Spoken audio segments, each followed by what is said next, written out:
जैसे पवित्र दिन का अपमान बहुत दुर्भाग्यपूर्ण है। जो संविधान हमें अभिव्यक्ति की आज़ादी का अधिकार देता है, वही संविधान हमें सिखाता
का परिणाम है कि देश का पशुधन पिछले 5 वर्षों में सालाना 8.2% की दर से बढ़ रहा है।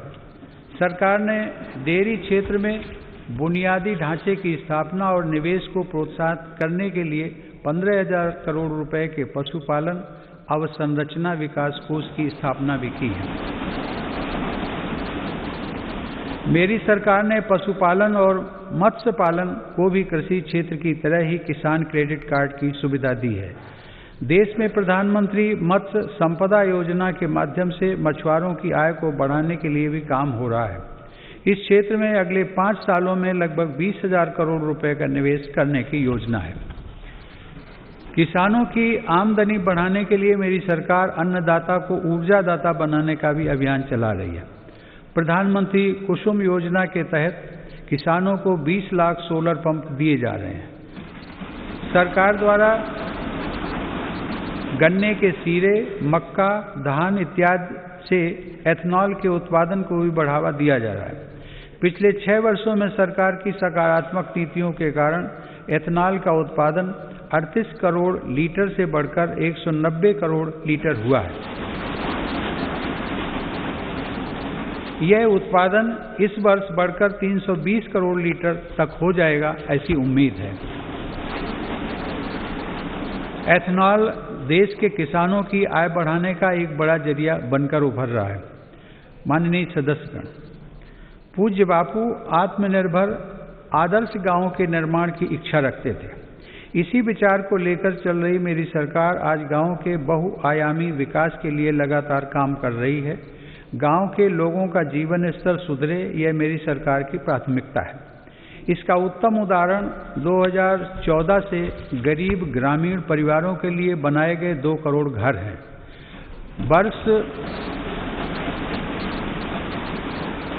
वर्ष 2022 तक हर गरीब को पक्की छत देने के लिए प्रधानमंत्री आवास योजना की गति भी तेज की गई है।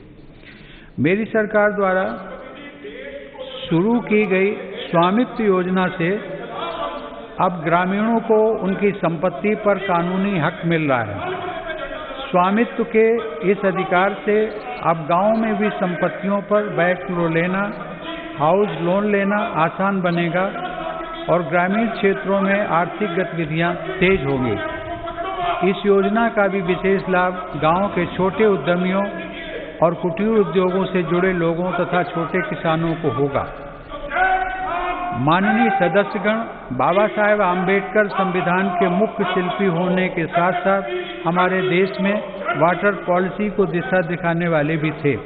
8 नवंबर 1945 को कटक में एक कॉन्फ्रेंस के दौरान उन्होंने कहा था, water is wealth, water being the wealth of the people and it's distribution being uncertain, the correct approach is not to complain against nature but to conserve water.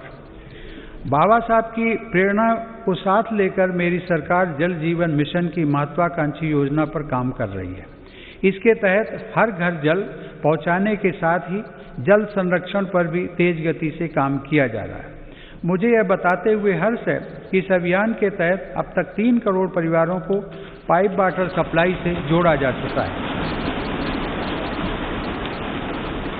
इस अभियान में अनुसूचित जातियों व जनजातियों के भाई बहनों तथा वंचित वर्गों के अन्य लोगों को प्राथमिकता के आधार पर पानी का कनेक्शन दिया जा रहा है। माननीय सदस्यगण, हमारे गांवों को 21वीं सदी की जरूरतों और इंफ्रास्ट्रक्चर से जोड़ने के लिए मेरी सरकार ने ग्रामीण सड़क नेटवर्क के विस्तार में भी सराहनीय काम किया है। प्रधानमंत्री ग्राम सड़क योजना के अंतर्गत देश के ग्रामीण क्षेत्रों में 6,42,000 किलोमीटर सड़क का निर्माण पूरा कर लिया गया। इस योजना के तीसरे चरण में ग्रामीण क्षेत्रों में बसावटों के साथ साथ स्कूलों, बाजारों और अस्पतालों आदि से जोड़ने वाले 1,25,000 किलोमीटर रास्तों को भी अपग्रेड किया जाएगा। गांव में सड़कों के साथ ही इंटरनेट की कनेक्टिविटी भी उतनी ही अहम है। हर गांव तक बिजली पहुंचाने के बाद मेरी सरकार देश के 6 लाख से अधिक गांवों को ऑप्टिकल फाइबर से जोड़ने के लिए अभियान चला रही है। माननीय सदस्यगण, हमारी अर्थव्यवस्था की आधारभूत ताकत हमारे गांव और छोटे शहरों में फैले हमारे लघु उद्योग, हमारे कुटीर उद्योग MSMEs हैं। भारत को आत्मनिर्भर बनाने का बहुत बड़ा सामर्थ्य हमारे इन लघु उद्योगों के ही पास है। देश के कुल निर्यात में इनकी भागीदारी लगभग 50% की है। आत्मनिर्भर भारत के मिशन में MSMEs की भूमिका को बढ़ाने के लिए भी अनेक कदम उठाए गए हैं। MSMEs की परिभाषा में बदलाव हो, निवेश की सीमा बढ़ाना हो या फिर सरकारी खरीद में वरीयता, अब लघु और कुटीर उद्योगों को विकास के लिए जरूरी प्रोत्साहन मिला है। 3 लाख करोड़ रुपए की इमरजेंसी क्रेडिट गारंटी योजना, मुश्किल में फंसे MSMEs के लिए 20,000 करोड़ की विशेष योजना और फंड ऑफ फंड्स जैसे प्रयासों ने लाखों लघु उद्यमियों को लाभ पहुंचाया है।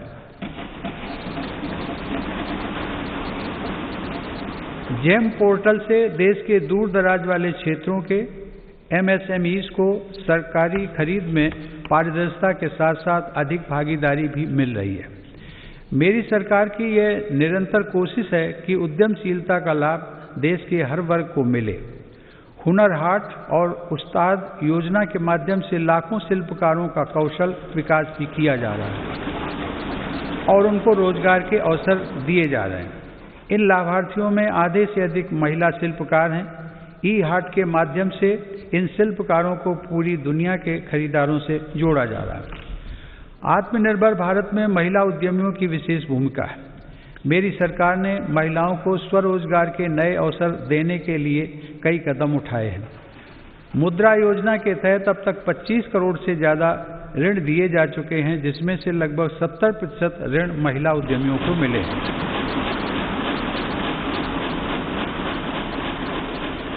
दीनदयाल अंत्योदय योजना राष्ट्रीय ग्रामीण आजीविका मिशन के अंतर्गत देश में आज 7 करोड़ से अधिक महिला उद्यमी करीब 66 लाख स्वयं सहायता समूहों से जुड़ी हुई हैं। बैंकों के माध्यम से इन महिला समूहों को पिछले 6 वर्षों में 3,40,000 करोड़ रुपए का ऋण दिया गया। देश के ग्रामीण क्षेत्रों में कार्यरत महिलाओं के स्वास्थ्य को ध्यान में रखते हुए सरकार 1 रुपए में सुविधा सैनिटरी नैपकिन देने की योजना भी चला रही है। सरकार गर्भवती महिलाओं के मुफ्त चेकअप की मुहिम एवं राष्ट्रीय पोषण अभियान चलाकर उन्हें आर्थिक मदद देकर गर्भवती माताओं एवं शिशुओं के स्वास्थ्य की रक्षा के लिए निरंतर प्रयत्नशील है। इसी का परिणाम है कि देश में मातृ मृत्यु दर 2014 में प्रति लाख 130 से कम होकर 113 तक आ गई है। 5 वर्ष से कम आयु के बच्चों की मृत्यु दर भी पहली बार घटकर 36 तक आ गई है, जो वैश्विक दर 39 से कम है। महिलाओं की समान भागीदारी को आवश्यक मानने वाली मेरी सरकार नए नए क्षेत्रों में बहनों बेटियों के लिए नए अवसर बना रही है। भारतीय वायुसेना की फाइटर स्ट्रीम हो, मिलिट्री पुलिस में महिलाओं की नियुक्ति हो या फिर अंडरग्राउंड माइंस में तथा ओपन कास्ट माइंस में महिलाओं को रात्रि में कार्य करने की अनुमति, ये सभी निर्णय पहली बार मेरी सरकार ने ही लिए हैं। महिला सुरक्षा को ध्यान में रखते हुए वन स्टॉप सेंटर, अपराधियों का राष्ट्रीय database, emergency response support system और देश भर में फास्ट ट्रैक कोर्ट पर तेजी से काम किया गया। माननीय सदस्यगण, 21वीं सदी की वैश्विक आवश्यकताओं और चुनौतियों को ध्यान में रखते हुए सरकार ने राष्ट्रीय शिक्षा नीति की घोषणा की है। राष्ट्रीय शिक्षा नीति में पहली बार छात्रों को अपनी रुचि के हिसाब से विषय पढ़ने की आज़ादी दी गई है। किसी कोर्स के बीच में भी विषय और स्ट्रीम बदलने का विकल्प युवाओं को दिया गया है। मेरी सरकार ने ई विद्या के अंतर्गत स्कूली शिक्षा के लिए दीक्षा ऑनलाइन पोर्टल को one nation one digital platform के रूप में विकसित किया है। विद्यार्थियों के हितों के लिए संवेदनशील मेरी सरकार ने जेईई और नीट परीक्षाओं का भी सफल आयोजन कर उनका 1 साल व्यर्थ होने से बचाया है। माननीय सदस्यगण, मेरी सरकार का मानना है कि सबसे ज्यादा वंचित वर्गों की सामाजिक और आर्थिक विकास की यात्रा गुणवत्ता युक्त शिक्षा से आरंभ होती है। सरकार की विभिन्न छात्रवृत्ति योजनाओं का लाभ ऐसे ही 3 करोड़ 20 लाख से ज्यादा विद्यार्थियों को मिल रहा है। इनमें अनुसूचित जाति, पिछड़ा वर्ग, वनवासी एवं जनजातीय वर्ग और अल्पसंख्यक समुदाय के छात्र छात्राएं शामिल हैं। सरकार का प्रयास है कि ज्यादा से ज्यादा पात्र और जरूरतमंद विद्यार्थियों को छात्रवृत्तियों का लाभ मिले। इसके साथ ही अनुसूचित जाति के विद्यार्थियों को दी जाने वाली पोस्ट मैट्रिक छात्रवृत्ति में केंद्र सरकार के हिस्से को भी बढ़ाया जा रहा है। इसी प्रकार जनजातीय युवाओं की शिक्षा के लिए हर आदिवासी बहुल ब्लॉक तक एकलव्य आवासीय मॉडल स्कूल के विस्तार का काम भी किया जा रहा है। अब तक इस प्रकार के 550 से ज्यादा स्कूल स्वीकृत किए जा चुके हैं। शिक्षा के साथ साथ नौकरी की प्राथमिकताएं आसान करने और व्यवस्थित करने पर भी मेरी सरकार का जोर है। ग्रुप सी और ग्रुप डी में इंटरव्यू समाप्त करने से युवाओं को बहुत लाभ हुआ है। सरकार ने नेशनल रिक्रूटमेंट एजेंसी का गठन करके नौजवानों को नियुक्ति के लिए कई अलग अलग परीक्षाएं देने की परेशानी से मुक्त किया है। माननीय सदस्यगण, मेरी सरकार सबका साथ, सबका विकास, सबका विश्वास के मंत्र के साथ देश के हर क्षेत्र और हर वर्ग के विकास को प्राथमिकता दे रही है।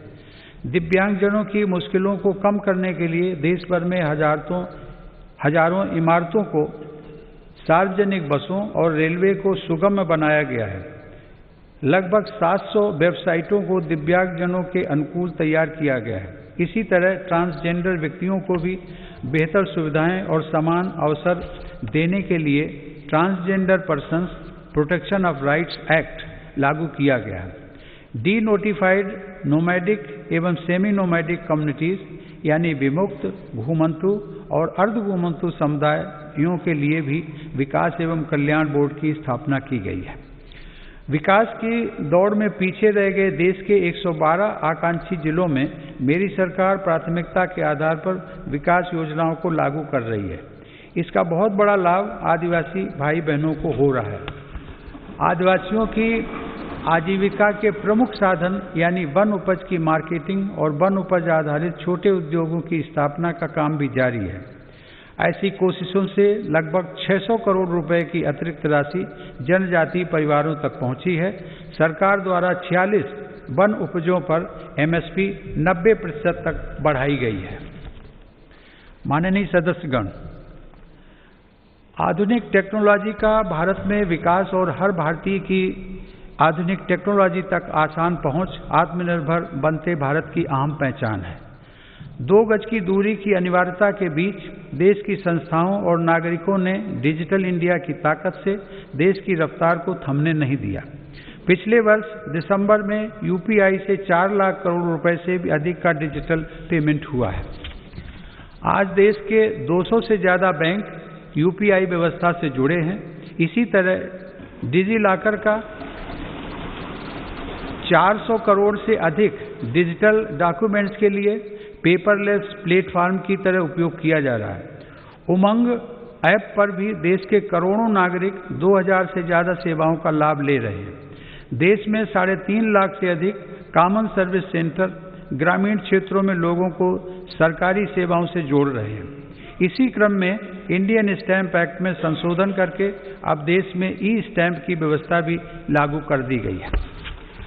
जनधन खातों, आधार और मोबाइल की त्रिशक्ति ने लोगों को उनका अधिकार सुनिश्चित किया है। इस जैम त्रिशक्ति की वजह से 1,80,000 करोड़ रुपए गलत हाथों में जाने से बच रहे हैं। मेरी सरकार द्वारा राष्ट्रीय डिजिटल हेल्थ मिशन के जरिए चिकित्सा सेवाओं को डिजिटल बनाने की शुरुआत भी की गई है। इसके माध्यम से आने वाले समय में देश के नागरिक डिजिटल अपॉइंटमेंट, डिजिटल रिपोर्ट के साथ साथ डिजिटल हेल्थ रिकॉर्ड जैसी सुविधाओं का लाभ भी उठा सकेंगे। हमारा अपना नेविगेशन सैटेलाइट सिस्टम नाविक भी आज भारत का गौरव बढ़ा रहा है। इसका लाभ अब हजारों मछुआरे साथियों को मिल रहा है। हाल ही में नेशनल एटॉमिक क्लॉक और भारतीय निर्देशक द्रव्य प्रणाली के रूप में नए मानक भी राष्ट्र को समर्पित किए गए हैं। इन स्वदेशी समाधानों से भारत के प्रोडक्ट्स को अंतर्राष्ट्रीय मानकों के अनुरूप बनाने में मदद मिलेगी। टेक्नोलॉजी का यह अभियान देश की लोकतांत्रिक संस्थाओं को भी सशक्त कर रहा है। इस दिशा में राष्ट्रीय ई विधान ऐप के जरिए देश की सभी विधानसभाओं, विधान परिषदों और संसद के दोनों सदनों का डिजिटलीकरण किया जा रहा है। राज्य विधानसभाओं में नेशनल ई विधान एप्लीकेशन यानी नेवा का कार्यान्वयन विधायी और लोकतांत्रिक प्रक्रियाओं के संचालन में एक नए युग की शुरुआत करेगा। माननीय सदस्यगण, हमारी संसद लोकतंत्र में देशवासियों की बढ़ती हुई भागीदारी और नए भारत की आकांक्षाओं की पूर्ति का एक महत्वपूर्ण माध्यम है। पहले की सरकारों में तथा संसद के सदनों में ये बात उठती रही है कि संसद की यह इमारत हमारी वर्तमान आवश्यकताओं को पूरा करने में अपर्याप्त सिद्ध हो रही है। संसद की नई इमारत को लेकर पहले की सरकारों ने भी प्रयास किए थे। यह सुखद संयोग है कि आज़ादी के 75वें वर्ष की तरफ बढ़ते हुए हमारे देश ने संसद की नई इमारत का निर्माण शुरू कर दिया।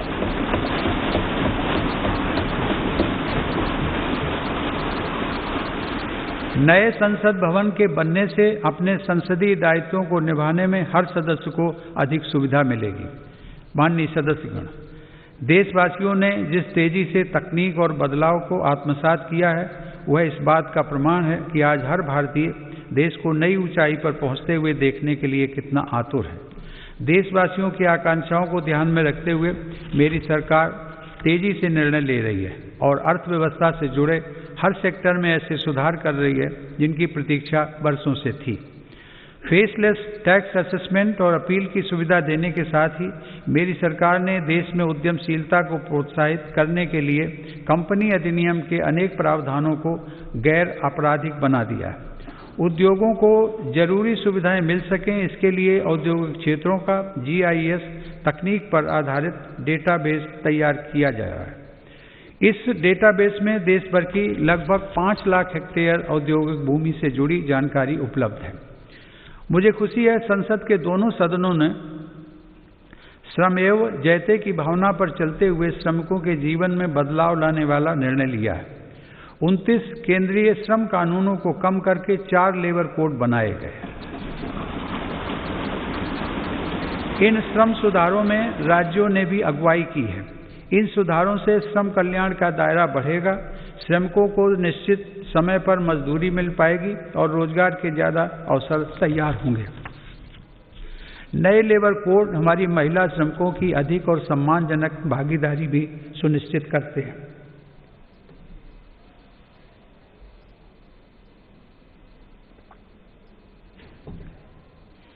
उद्योगों के लिए श्रम के साथ साथ आसान पूंजी भी बहुत आवश्यक है। इसके लिए देश के बैंकिंग सिस्टम को सशक्त किया जा रहा है। देश में बड़े और शक्तिशाली बैंकों के निर्माण के लिए छोटे बैंकों का आपस में विलय भी इसी दिशा में उठाया गया कदम है।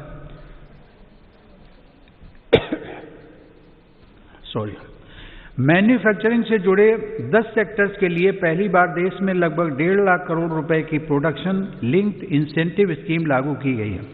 इसका लाभ इलेक्ट्रॉनिक्स सहित अनेक दूसरे सामान की मैन्युफैक्चरिंग में दिखने भी लगा है। देश और विदेश की अनेक बड़ी कंपनियों ने भारत में इन योजनाओं के तहत काम शुरू कर दिया है। मेरी सरकार भारत में बने सामान के उपयोग के लिए जन भागीदारी को प्रोत्साहित कर रही है। आज वोकल फॉर लोकल देश में जन आंदोलन का रूप ले चुका है।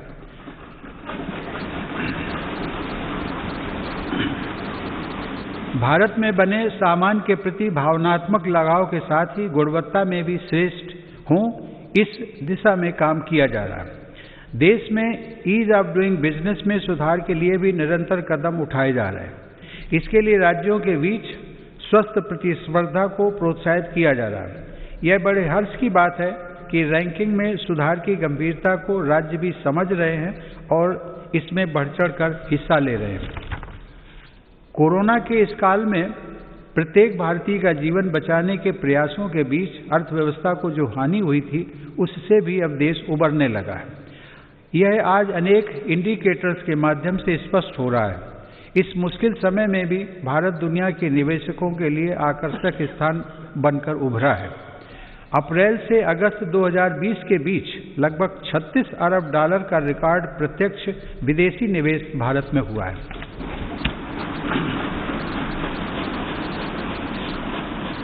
माननीय सदस्यगण, मेरी सरकार मानती है कि देश में आधुनिक इंफ्रास्ट्रक्चर का निर्माण नए और आत्मनिर्भर भारत के लिए मजबूत नींव का काम करेगा।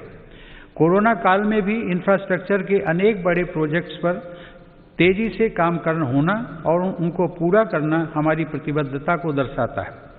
चेन्नई से पोर्ट ब्लेयर तक सबमरीन ऑप्टिकल फाइबर केबल हो, अटल टनल हो या फिर 4 धाम सड़क परियोजना, हमारा देश विकास के कार्यों को आगे बढ़ाता रहा।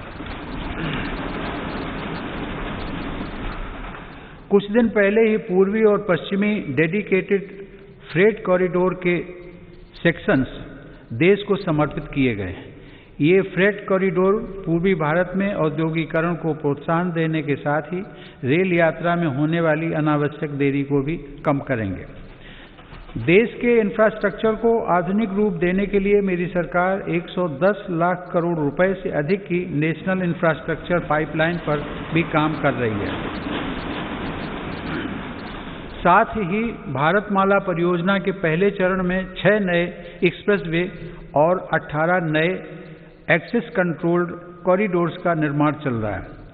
गुजरात के हजीरा और घोघा के बीच शुरू की गई रो पैक्स फेरी सेवा हो या फिर केवड़िया और साबरमती रिवर फ्रंट के बीच सी प्लेन सेवा, ये भारत में वाटर ट्रांसपोर्ट को नया आयाम दे रहे हैं। दुनिया की सबसे ऊंची सरदार पटेल की प्रतिमा का गौरव अपने साथ रखने वाले केवड़िया से अब देश के अनेक शहरों से सीधे ट्रेनें भी चलने लगी हैं। माननीय सदस्यगण, देश को गैस बेस्ड इकॉनमी बनाने के लिए गैस कनेक्टिविटी पर भी तेज गति से काम किया जा रहा है। कुछ दिनों पहले ही कोच्चि मैंगलोर गैस पाइपलाइन का लोकार्पण किया गया है। डोभी दुर्गापुर गैस पाइपलाइन का निर्माण ऊर्जा गंगा का प्रवाह बढ़ा रहा है। यह पाइपलाइन पश्चिम बंगाल तक जाएगी और पूर्वी भारत के विभिन्न उद्योगों, विशेषकर खाद कारखानों को गैस उपलब्ध कराएगी। इसी तरह तमिलनाडु के खाद कारखाने और अन्य औद्योगिक इकाइयों को गैस पाइपलाइन से जोड़ने के लिए तूतीकोरन रामनाथपुरम गैस पाइपलाइन पर तीव्र गति से कार्य चल रहा है। माननीय सदस्यगण, मेरी सरकार देश में शहरीकरण के विकास को एक अवसर के रूप में देखती है। इसलिए शहरी इंफ्रास्ट्रक्चर का व्यापक निवेश किया जा रहा है। शहरों में गरीबों के लिए स्वीकृत 1 करोड़ से अधिक घरों में से करीब 40 लाख का निर्माण पूरा हो चुका है।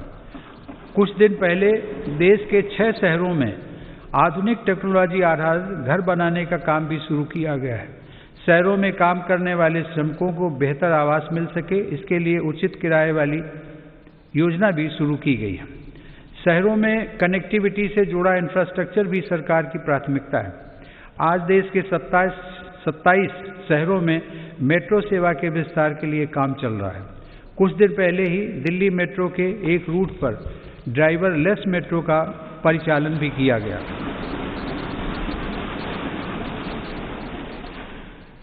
शहरों में रीजनल रैपिड ट्रांजिट सिस्टम्स के निर्माण से भी पब्लिक ट्रांसपोर्ट को बेहतर बनाया जा रहा है। कॉमन मोबिलिटी कार्ड के देश भर में हो रहे विस्तार से देश के शहरों में यात्रा और आसान होगी।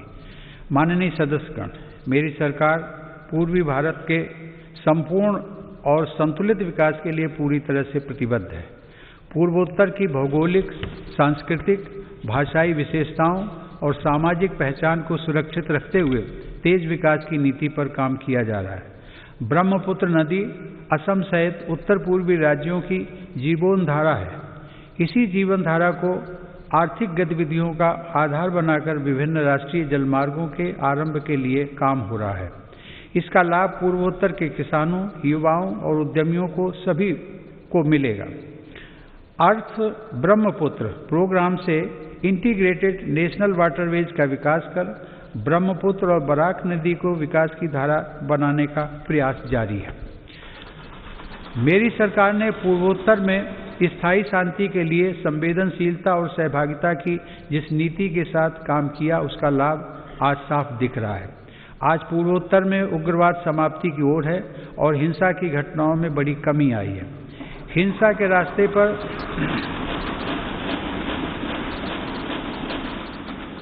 भटके युवा अब विकास और राष्ट्र निर्माण की मुख्य धारा में लौट रहे हैं।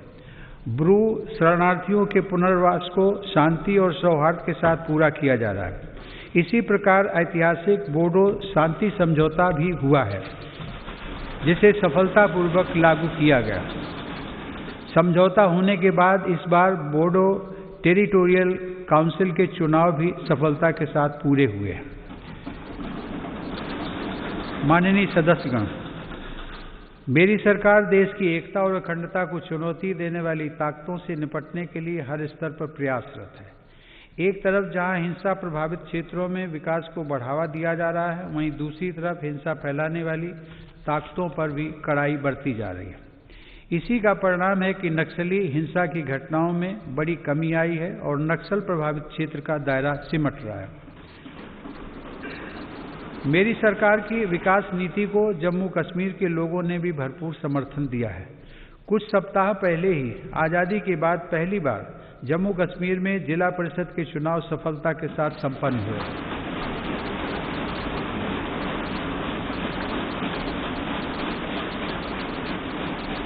बड़ी संख्या में मतदाताओं की भागीदारी ने दर्शाया है कि जम्मू कश्मीर नए लोकतांत्रिक भविष्य की तरफ तेजी से आगे बढ़ चला है। प्रदेश के लोगों को नए अधिकार मिलने से उनका सशक्तिकरण हुआ है।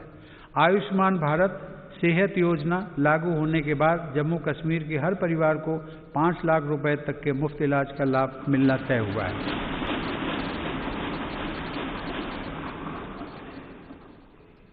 जम्मू में सेंट्रल एडमिनिस्ट्रेटिव ट्रिब्यूनल की एक बेंच भी स्थापित की गई है। केंद्र शासित प्रदेश बनने के बाद कुछ महीने पहले लद्दाख स्वायत्त पर्वतीय विकास परिषद के चुनाव की प्रक्रिया भी सफलतापूर्वक संपन्न हुई है। अब लद्दाख के लोग स्वयं अपने प्रदेश के विकास से जुड़े निर्णय और तेजी से ले रहे हैं।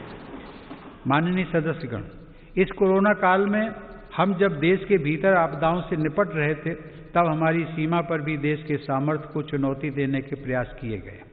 LAC पर द्विपक्षीय संबंधों और समझौताओं को दरकिनार करते हुए शांति भंग करने की कोशिश की गई, लेकिन हमारे सुरक्षा बलों ने न केवल पूरी सजगता, शक्ति और हौसले के साथ इन षड्यंत्रों का मुंह तोड़ जवाब दिया, बल्कि सीमा पर यथास्थिति बदलने के सभी प्रयासों को भी नाकाम किया।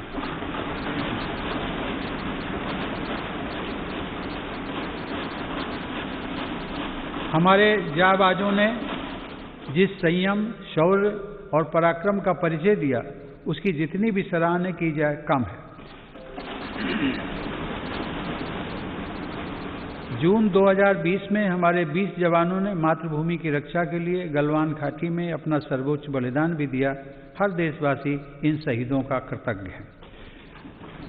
मेरी सरकार देश के हितों की रक्षा के लिए पूरी तरह कटिबद्ध है और सतर्क भी है। LAC पर भारत की संप्रभुता की रक्षा के लिए अतिरिक्त सैन्य बलों की तैनाती भी की गई है। माननीय सदस्यगण, हमारे स्वाधीनता संग्राम के दौरान देशभक्ति के अमर गीतों की रचना करने वाले मलयालम के श्रेष्ठ कवि वल्लथोल ने कहा है, भारतम ऐन्ना पेरुकेट्टाल अभिमाना पूरिदम आगनम अंतरंगम। अर्थात जब भी आप भारत का नाम सुने, आपका हृदय गर्व से भर जाना चाहिए।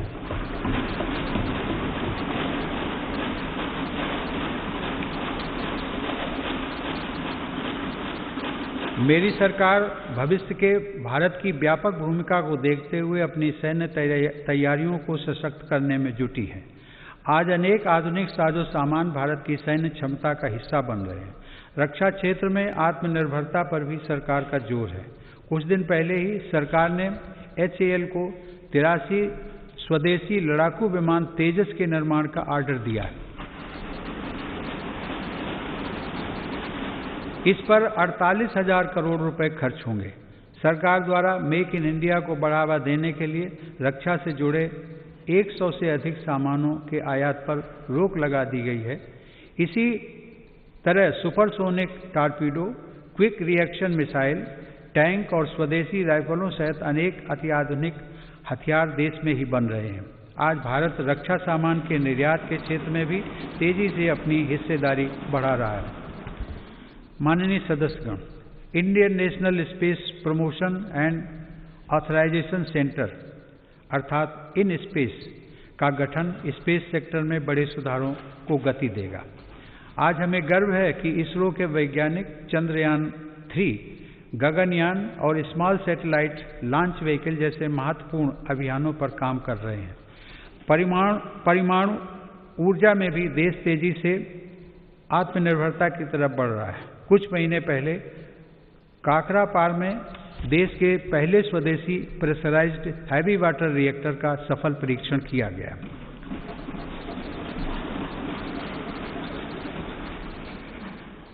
माननीय सदस्यगण, विकास के साथ ही पर्यावरण सुरक्षा भी मेरी सरकार की सर्वोच्च प्राथमिकताओं में से एक है।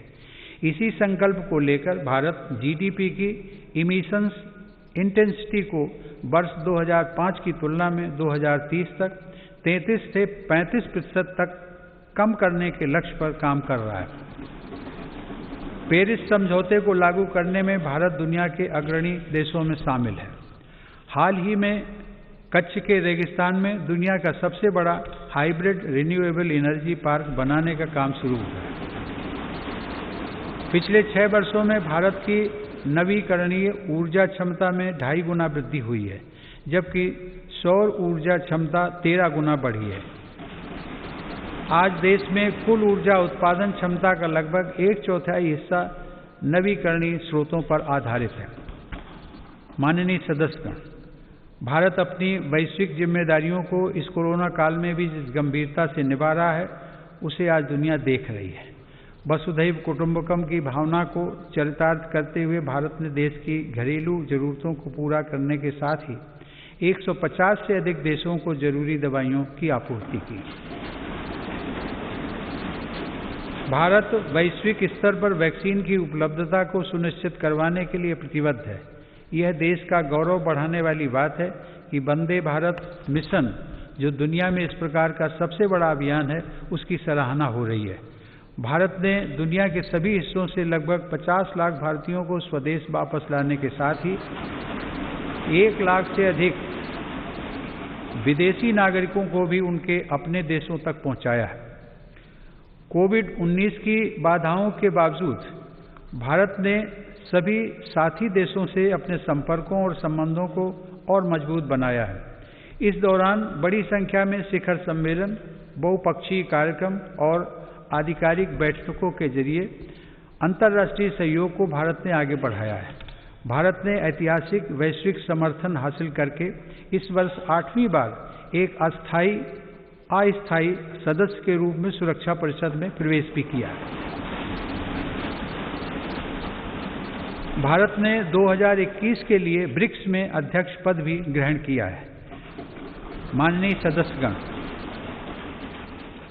आज जब भारत दुनिया में अपनी नई पहचान के साथ आगे बढ़ने के लिए तत्पर है, तो हमें भी उतने ही बड़े संकल्पों को सिद्ध करना होगा। 2021 का यह वर्ष हमारे लिए इसलिए भी अहम है, देश ने कुछ दिन पहले 23 जनवरी को नेताजी सुभाष चंद्र बोस के जन्मदिवस को पराक्रम दिवस के रूप में मनाया।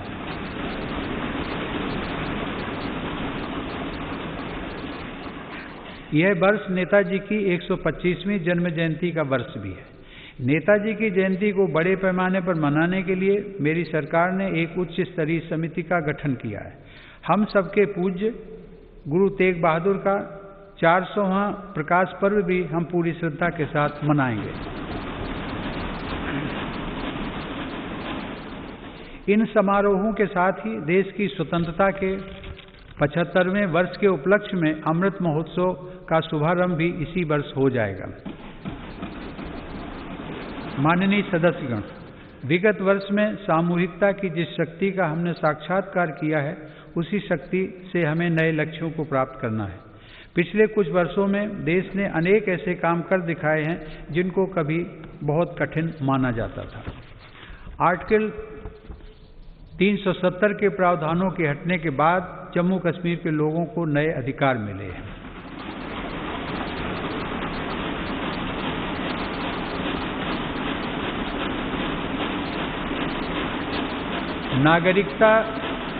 नागरिकता संशोधन कानून संसद द्वारा पास किया जा चुका है।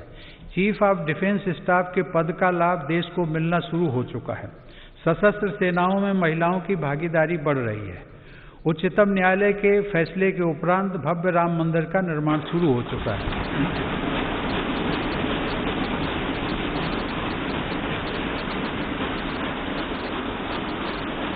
ईज ऑफ डूइंग बिजनेस की रैंकिंग में भारत ने रिकॉर्ड सुधार किया है। अब कंप्लायंस से जुड़ी बाधाओं को दूर करने पर विशेष बल दिया जा रहा है। वर्ल्ड टूरिज्म इंडेक्स की रैंकिंग में भारत 65वें से 34वें रैंकिंग पर आ गया है। जिस डीबीटी को नजरअंदाज किया जा रहा था, उसी की मदद से पिछले 6 साल में 13 लाख करोड़ रुपए से अधिक धनराशि लाभार्थियों को ट्रांसफर की गई है। कभी हमारे यहाँ सिर्फ 2 मोबाइल फैक्ट्रियां थीं। आज भारत दुनिया का दूसरा सबसे बड़ा मोबाइल निर्माता देश है। आज मध्यम वर्ग के लाखों लोगों को real estate regulation and development act के तहत रियल एस्टेट रेगुलेटरी अथॉरिटी यानी रेरा का लाभ मिल रहा है। इस दौरान सिर्फ नए कानून ही नहीं बने, बल्कि 1500 से अधिक पुराने और अप्रासंगिक कानूनों को समाप्त किया जा चुका है। माननीय सदस्यगण, ऐसे अनेक निर्णय हैं जो लगभग हर क्षेत्र में लिए गए हैं। मेरी सरकार ने दिखाया है कि नीयत साफ हो, इरादे बुलंद हो तो बदलाव लाया जा सकता है। इन वर्षों में मेरी सरकार ने जितने लोगों के जीवन को छुआ है, वह अभूतपूर्व है। हर गरीब का घर रोशन हो, इसके लिए 2.5 करोड़ से अधिक बिजली कनेक्शन निःशुल्क दिए गए। गरीब और मध्यम वर्ग का बिजली बिल कम हो, इसके लिए 36 करोड़ से ज्यादा सस्ते एलईडी बल्ब वितरित किए गए। दुर्घटना की स्थिति में गरीब परिवार को दर दर न भटकना पड़े, इसके लिए सिर्फ 1 रुपया महीना के प्रीमियम पर 21 करोड़ से अधिक गरीबों को प्रधानमंत्री सुरक्षा बीमा योजना से जोड़ा गया। गरीब की मृत्यु के बाद उसके परिवार के पास एक संबल रहे, इसलिए सिर्फ 90 पैसा प्रतिदिन के प्रीमियम पर लगभग 9.5 करोड़ लोगों को प्रधानमंत्री जीवन ज्योति बीमा योजना से जोड़ा गया। गरीब का शिशु किसी गंभीर बीमारी से ग्रसित न हो, इसलिए मेरी सरकार ने न सिर्फ टीकों की संख्या बढ़ाई, बल्कि टीकाकरण अभियान को देश के उन आदिवासी इलाकों में भी ले गई जो अब तक अछूते थे। मिशन इंद्रधनुष के तहत 3.5 करोड़ से अधिक बच्चों का टीकाकरण किया गया। गरीब के हक का राशन कोई दूसरा ना छीन ले, इसके लिए 100% राशन कार्ड को डिजिटल किया जा चुका है। 90% राशन कार्डों को आधार से जोड़ा जा चुका है। रसोई के धुएं से गरीब बहन बेटी की सेहत न खराब हो, इसके लिए उज्ज्वला योजना के तहत 8 करोड़ से ज़्यादा मुफ्त कनेक्शन दिए गए। गरीब बहन बेटी की गरिमा बढ़े, उनकी परेशानी कम हो, इसके लिए स्वच्छ भारत मिशन के तहत 10 करोड़ से ज़्यादा शौचालय बनाए गए। घर में काम करने वाले भाई बहन, गाड़ी चलाने वाले, जूता सिलने वाले, कपड़ा प्रेस करने वाले, खेतिहर मजदूर, ऐसे गरीब साथियों को भी पेंशन मिले, इसके लिए प्रधानमंत्री श्रम योगी मान धन योजना चलाई गई। गरीब को बैंकिंग व्यवस्था का लाभ मिले, इसके लिए 41 करोड़ से अधिक गरीबों के जनधन खाते खोले गए। इनमें से आधे से अधिक खाते हमारी गरीब बहनों और बेटियों के हैं। माननीय सदस्यगण, ये सिर्फ आंकड़े नहीं हैं, इनमें से हर आंकड़ा अपने आप में एक जीवन गाथा है। इस संसद के अनेक सदस्यों ने अपने जीवन का बहुत लंबा समय इन्हीं परिस्थितियों में गुजारा है। हमारे जिस कार्य से गरीब भाई बहनों की चिंता, उनका दुख और तकलीफ कम हो सके, उन्हें अधिक से अधिक मूलभूत सुविधाओं के साथ जोड़कर सशक्तिकरण और आत्मसम्मान के पथ पर आगे बढ़ाया जा सके, ऐसा प्रत्येक कार्य इस संसद में हमारी उपस्थिति को सार्थक बनाएगा। मुझे गर्व है कि मेरी सरकार पूरी निष्ठा और ईमानदार नियत के साथ पिछले 6 वर्षों से इस दिशा में निरंतर काम कर रही है, फैसले ले रही है तथा उन्हें लागू कर रही है। माननीय सदस्यगण, वीरता, अध्यात्म और प्रतिभाओं की भूमि पश्चिम बंगाल के सपूत गुरुदेव रविंद्रनाथ टैगोर के बड़े भाई ज्योतिरिंद्रनाथ टैगोर ने देश प्रेम से भरे एक ओजस्वी गीत की रचना की थी। उन्होंने लिखा था, चौल रे सौबे भारोत संतान, मातृभूमि कोरे आवाहन, वीर ओ दौर पे पौरुष गौरवे, साध सावे देशेर कल्याण। अर्थात मातृभूमि आह्वान कर रही है कि भारत की संतानों, सभी मिलजुल कर चलते रहो, वीरता के स्वाभिमान तथा पौरुष के गर्व के साथ तुम सभी देश के कल्याण की निरंतर कामना करते रहो। आइए हम सब मिलकर आगे बढ़ें, सभी देशवासी मिलकर आगे बढ़ें, अपना कर्तव्य निभाएं और राष्ट्र